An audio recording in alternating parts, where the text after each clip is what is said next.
Anytime you're going to ask students to work on something and collaborate over a long period of time, I think that you need to honor that work by exhibiting their work.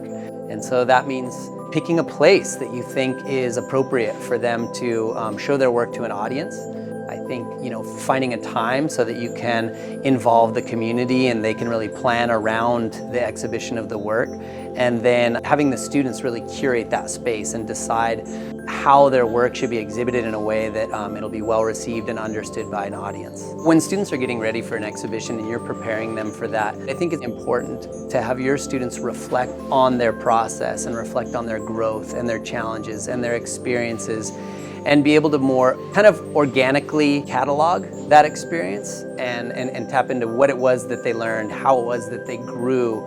Having an exhibition, it's this opportunity for students to really curate their learning. Products that they put out are meant to just be artifacts of the learning, and it's the student that's able to kind of point to the artifact but really talk about their process of growth and learning. And it's really the student that is the exhibition.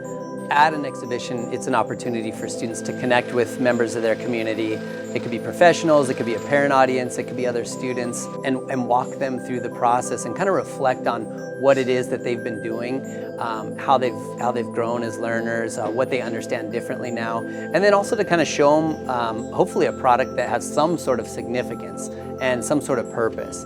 The qualities that you experience in a project that went well, those are qualities you want to take into the next projects and the next learning. And the things that you would have avoided from that project, that's something that you want to take also with you next. And so right after an exhibition is a wonderful time to debrief with students, to reflect with students, to unpack. Something that I'm always telling my students is, don't tell me what you did, tell me how things went.